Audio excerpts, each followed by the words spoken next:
जय जगन्नाथ आशा करी समस्ते भलरे थे ମୁଁ ଆପଣଙ୍କୁ କହୁଛି ଦେଖନ୍ତୁ ସମସ୍ତେ କୁହନ୍ତି ଓଡ଼ିଶାରେ ପାନ ବର୍ଜ୍ୟ ହୁଏ ଓଡ଼ିଶା ବେଙ୍ଗଲରେ କୌଣସି ରାଜ୍ୟରେ ମଧ୍ୟ ପାନ ବର୍ଜ୍ୟ ହୁଏ କିନ୍ତୁ କେହି ପଦେ କହିଛନ୍ତି ଯେ କେରଳରେ ପାନ ବର୍ଜ୍ୟ ହୁଏ ବୋଲିକି ହୁଏ ସେମିତି ନାହିଁ କିଛି ଗାଁରେ ମଧ୍ୟ ହୁଏ ଯେମିତି ଆମ ଗାଁ ଅଛି ସେଇଭଳିଆ ଗାଁରେ ମଧ୍ୟ ହୁଏ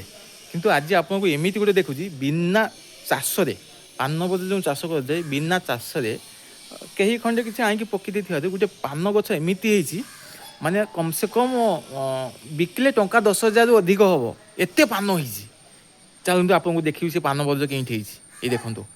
ଠିକ୍ ଆମ ରୁମ୍ ସାମ୍ନାରେ ପାନ ବର୍ଜ୍ୟଟି ହେଇଛି ଦେଖନ୍ତୁ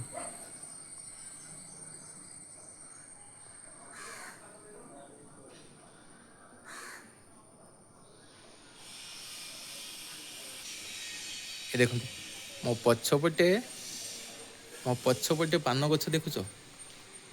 କେତେ ପାନ ହେଇଛି ଦେଖନ୍ତୁ ମୋ ପଛପଟେ ଆପଣ ଦେଖିଲେ ଚିନ୍ତା କରିପାରିବେନି ଏମିତି ପାନ ଗଛ ହେଇଛି ଉପର କତରୁ ତଳ ପର୍ଯ୍ୟନ୍ତ ଦେଖୁଛନ୍ତି ଏତେ ପାନ ଗଛ ଅଛନ୍ତି ସୁନ୍ଦର ପାନ ଗଛ ଦେଖନ୍ତୁ ଏତେ ସୁନ୍ଦର ପାନ ଗଛ ଦେଖନ୍ତୁ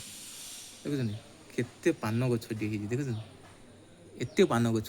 ଉପର ପର୍ଯ୍ୟନ୍ତ ତ ମାନେ କହିତେ ଗଲେ ଗୋଟେ ମାସ ସେରା ଗୋଟେ ପାନ ଦୋକାନୀ ଏଇଥିରେ ହିଁ ପାନ ତୋଳି ତାର ଦୋକାନ ଉପରେ ନିର୍ଭର କରିପାରିବ ଏତେ ପାନ ଗଛ ହେଇଛି ଯାହା ବି ଆଶା କରୁଛି ଆପଣମାନଙ୍କୁ ଭଲ ଲାଗିଥିବ ଜୟ ଜଗନ୍ନାଥ।